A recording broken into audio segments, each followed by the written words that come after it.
So, Persona 4 always seems to be in conversations of what didn't age well or aged like milk, which is honestly really sad since a number of sociocultural ideas were so on point then and even more so now.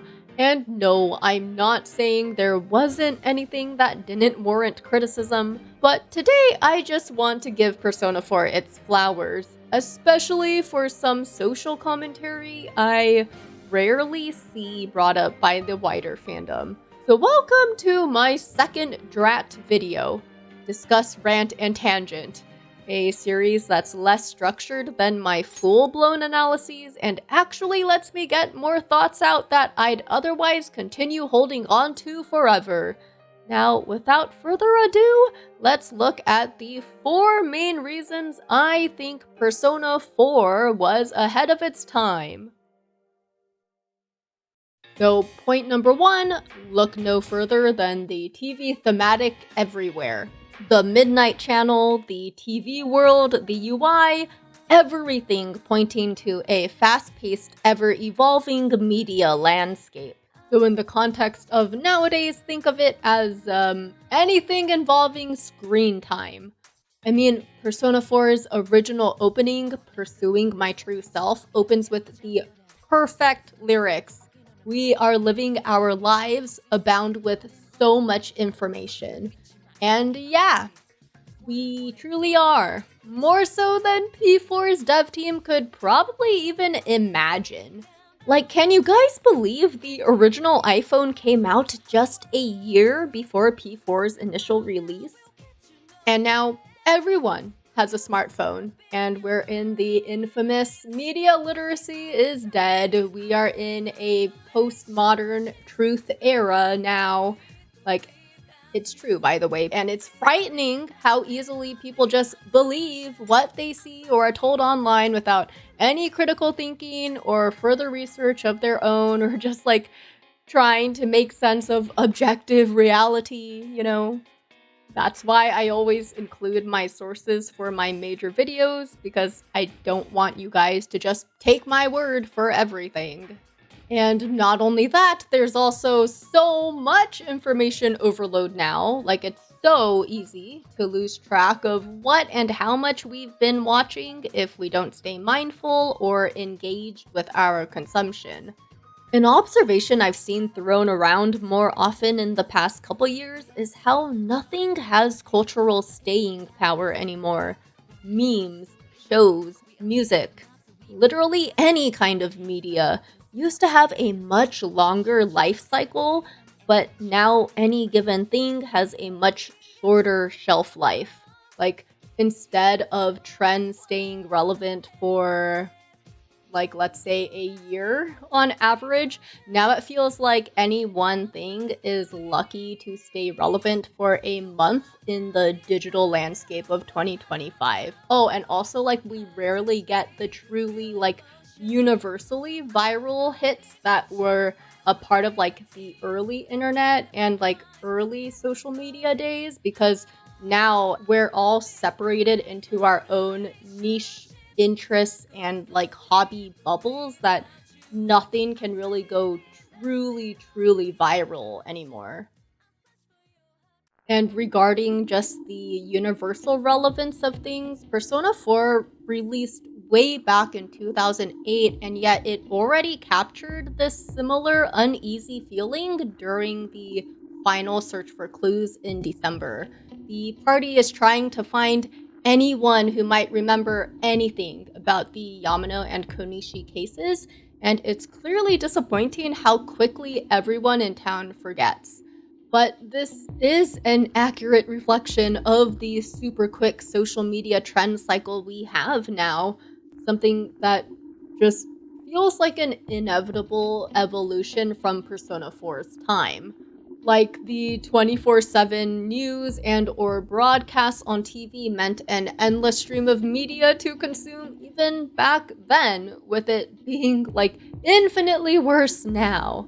Literally frying our brains if we're not mindful of our screen time. And Like, excuse me for being just another person regurgitating the "we have less attention span than a goldfish" headline, but I genuinely think it's crazy that short form content didn't even exist as its own digital format back when Persona 4 first came out. Like, Persona 4 was before even like Vine, and in general a time before all the major social media platforms became the giants they are today. Sure, we had the inklings of them all by 2008, like Google and YouTube, Meta and Facebook, the Twitters of the world. But could we have imagined the way these apps would end up capturing all of society? Plus, every single thing online being bought up and commoditized? To be fair, I'm so grateful for the increased opportunities for like self-employment thanks to these online platforms, but there are also clearly very scummy things that are being heaped onto the audience as well as onto us online creators. And it's incredibly worrying that we are starting to see the realities of living in a techno-feudalist landscape, which I have more thoughts on to share, but I'm saving that for point number 4 in this video. On a related note, I find it pretty fascinating how Rise and her homegrown local idol to nationwide success story explores a now very common method that creatives use nowadays to monetize and make a living online. I dissected this in my dedicated Rise analysis on how the most popular idol groups leaned into the parasocial relationship with fans, things like meet and greets and handshake events. The early local idols definitely had a very YouTube-like feel to them, and I can't help but recommend you give this video a watch if you're curious about a part of the idol industry that I find rarely discussed in the average video essay on this topic, like how the basic template of these artists came to be, kind of, and are like used on platforms like YouTube and TikTok today. Okay, now moving on to point number 2, and that's the sheer explosion of popularity in true crime.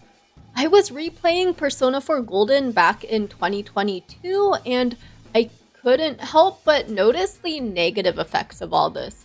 Now, please don't get me wrong, there are some benefits of the true crime genre for sure, especially when cases are covered with due respect and diligence, such as, reigniting long-forgotten cold cases. But there's a fine line between the positives and negative effects. And that fine line to me is like how the gossip mill will treat these tragedies as mere entertainment rather than the horrifying stories for the victims and the loved ones that they truly are.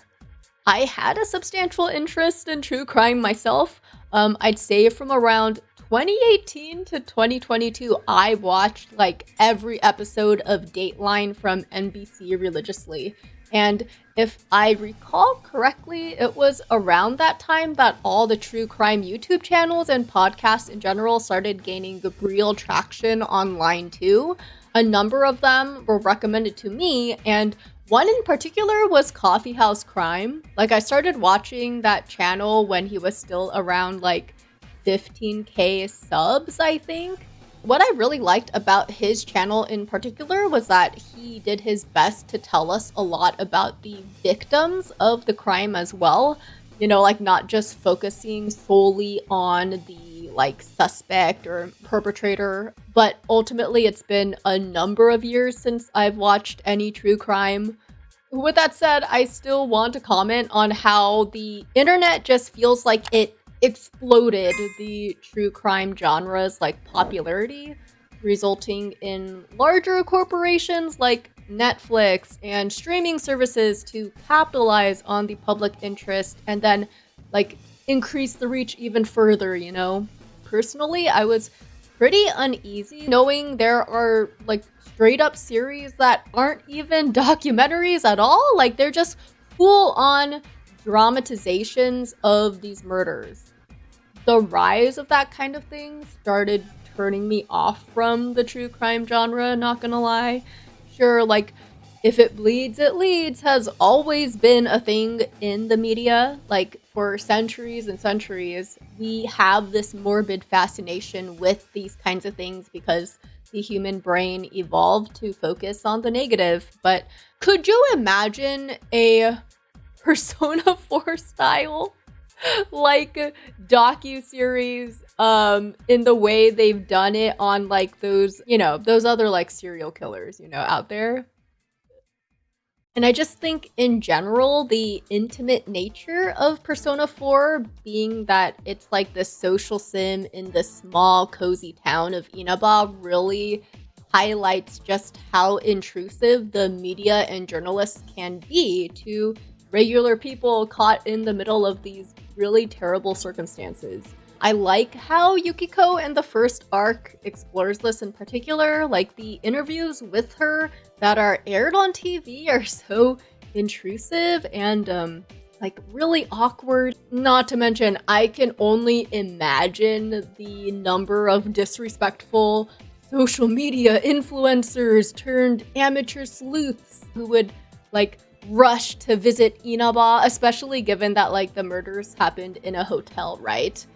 And this sort of callousness is also kind of echoed in the obsession and interest the townspeople have with the Midnight Channel.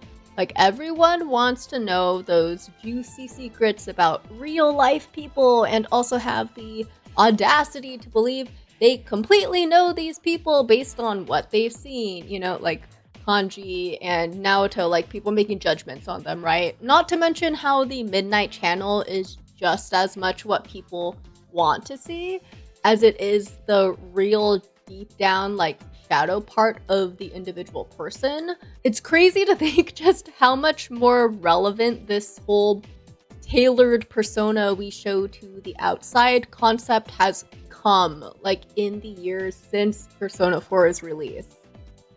Because the proliferation of social media just took this to a whole nother level. Everyone curates their profiles and what they want others to see to some extent. Like, just look at me. Yes, I lean more on the open and honest spectrum in recent years than the average YouTuber, especially since the way I view my channel is a bit different from the average young adult out there, I think. Like, I have a very debilitating chronic condition and disabilities, and like sharing my personal life and stories as this way to basically establish some kind of legacy, since I can't really exist all that easily outside my home otherwise. But even then, I definitely do not reveal certain parts of myself to you guys, and that's certainly the case with any public persona online. Not to mention the fact that there are millions of people online who purposefully adopt a fake or crafted persona for any number of reasons, the worst of which are the straight up grifters, Now, moving on to point number 3, Adachi and the rise of disillusioned and cynical young adults, but especially young men. So by the end of Persona 4, we see that Adachi is certainly a contemptible person, but he's also a fantastic character who has only felt more relevant as the 2010s moved into the 2020s. But it's always made sense to me given that Japan's socio-economic woes were a couple decades/steps before most of the other neoliberal countries. So this third section will be split into Adachi the victim and Adachi the perpetrator. First off, I do empathize with Adachi growing up and graduating in a depressing late-stage capitalist hellscape. His entire high school and college years were during the 10 years referred to as the employment ice age. So, brief context, in Japan, following the asset bubble collapse in the early 90s, from 1994 to 2004, Japanese companies set a complete hiring freeze in order to protect their existing workers and labor force from layoffs. Long story short, while this did help the currently employed, it completely screwed over all the young, especially the college students, thanks to a unique hiring process called Shukatsu Katsudo, normally shortened to just Shukatsu. So, Japanese companies in particular are known for their lifelong employment practices, and these major companies prioritize hiring the current college graduating class. So, traditionally, it's been incredibly difficult to break into the job market if you weren't hired during the shukatsu process of your graduating year. I talked about this extensively in my Persona 3 and Apathy Syndrome video, and I'll go into even greater detail on it in the main Adachi analysis coming this summer, but main point here is that given that he's 27 in 2011, it means he graduated from high school around 2001 and college in 2005. Just imagine the depressing narrative being fed to him his whole life as he still studies and hopes things will work out despite the continued hiring freeze. And with his own shukatsu happening right as things were supposed to be looking up, the year the hiring freeze actually is lifted, boom! The 2008 global financial crash happens. So obviously the Persona 4 developers wouldn't have really known that, but it's just crazy that just a few short months after Persona 4's initial release. But my point here is that the average Japanese person in Adachi's generation was fucked over so hard through no fault of their own. These people just sadly happened to graduate into a job market that was completely shut off to them and or incredibly rocky. It's what makes a lot of Adachi's comments to you about making sure to enjoy high school and youth while they still can sound infinitely sadder, because this disillusionment with life and the future that arises from circumstances like these are more relatable than ever. I see it repeated everywhere that thanks to the internet and social media, it's been easier than ever for Gen Z to see how screwed over millennials were by a system that does not care about them. And now there's this added weight and societal challenges heaped on people thanks to the pandemic. And then barely a few years later, and there's another looming economic crash that's actually looking like it'll be the worst thing that's happened in my entire lifetime. And honestly, the worst thing since the Great Depression. And no, I'm truly not being hyperbolic.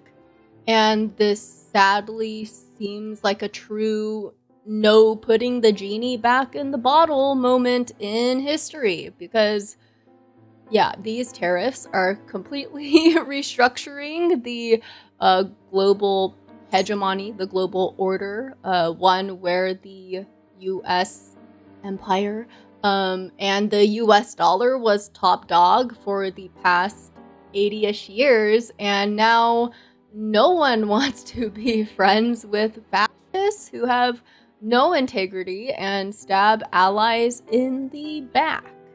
And it's not like the job and labor market has actually been good, even before this completely arbitrary and self-imposed trade war and looming economic catastrophe. So in other words, it's no wonder the average person is feeling very doomer-pilled right now. I still believe in doing all you can to shape your own future, though, because the only alternative is giving up. I've included links to how you can stay plugged in and do something in the description if you want to be involved. But yeah, the general character of Adachi is more relevant than ever because he's a reflection of young people who did everything right by society standards and or what their parents told them to do in order to be successful, Yet, life didn't turn out that way at all. So, when it comes to Japan and Asian societies in general, good education and good grades are seen as the ticket to a better life. It's a true rat race for the entirety of secondary school. Like, for Adachi, his grades were all his parents ever cared about. And that's pretty common sentiment among first and second generation Asian Americans, I found. Like, trust me, I attended a very competitive public school district my entire adolescence with a huge Asian American demographic, and I remember how some of my closest friends would be scared to go home if they didn't get an A on an exam or paper or project. There are certain moments in subtext, a number that were added in Persona 4 Golden, like Adachi's social link, that highlight how the labor market wasn't doing so great in Japan. The P4 TV animes elaborate on this idea a bit more too. Yes, Adachi was able to get a job that's quite good, yet even he still has trouble affording like actually more healthy variety food than just cabbage. So Dojima, a more established employee, treats him a lot. I have a bit more to say on this topic in point number 4, but with that said, let's talk about the other side of the coin. Yes, Adachi is, on one hand, a victim of terrible socioeconomic circumstances beyond his control, but he's also an unjust perpetrator as well. Like, he might not be in some macro level position of power, but he's definitely in a position of authority as a cop. And so, Persona 4's super relevant social commentary strikes again with the rise of alt-right ideas, and while not so much the point of P4, the inevitable scapegoating when dissatisfaction is targeted at the wrong people. So instead of putting the blame on those who are actually responsible for these failures, the neoliberal politicians and leaders. In other words, instead of holding the LDP and other corporate interests in Japan accountable, the ones who mismanaged a bustling economy and ultimately got everyone into a now decades-long mess in the first place, let's take all our anger and frustrations, and also entitlement, out on random women! So yeah, Adachi is a very red-pilled, incel-coded character years before the most infamous ones even committed those violent acts of the 2010s. But those in power love this divide and conquer strategy. They love it when all the disaffected masses are too busy fighting amongst themselves because then they can't rise up against them. And this has been true for decades and decades in the US too. Instead of blaming and uniting against all these rich billionaires and multimillionaires who only got to where they are because they've exploited people for so long, let's blame the already dirt poor minorities instead. Seriously, one of the most frustrating things my entire adult life is seeing the sheer lack of class consciousness. But yeah, I could rant about this stuff forever, so all this socioeconomic talk brings me to the final and fourth main reason why Persona 4 was so ahead of its time: the multinational big box store takeover and the impact on small family-owned businesses. You see, back in early 2000s Japan, a ton of rural towns were forced to merge with each other due to fiscal concerns and the problem of Genkai Shuraku. I analyzed the impact of this in more detail in this video that you can check out here, but long story short, hundreds of villages and towns were faced with the dilemma of just how much of their unique identity they'd have to give up for survival. A related phenomena to this is the extreme amount of media distraction and encouraged consumerism, especially in trying to hook young children like Nanako for life. all of the catchy Junez commercials hit different nowadays. Like, the ads are everywhere in the digital space versus at least back then it felt like you could avoid it if you just turned off the TV. Plus, these distractions and propaganda are also meant to prevent anyone from fighting back and demanding better rights. It's the idea of bread and circuses, coined way back during the Roman Empire. Like, distract people just enough from their difficult circumstances so that they don't actually go out to fight against it. I love how the entire month of December and the encroaching fog feels even more dystopian over the fact you can enter Junez at any time and be bombarded by the same super happy jingle.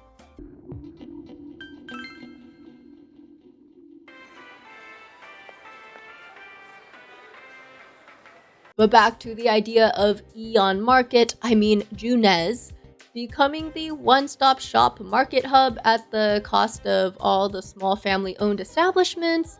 This reality definitely already hit hard for many communities around the world, even back at P4's original release. Like, I remember these old-school PBS documentaries on the Boogeyman Walmart in the 2000s. And fast forwarding about 20 years, and that title now belongs to Amazon. Though I'd say Amazon is a good deal scarier even. Like, let's see here. They've taken over the entire online marketplace. Many sellers can't get their products seen unless they pay Amazon to sponsor their product. As in, these companies can switch the algorithm on a dime and charge the serfs more just for the same benefits.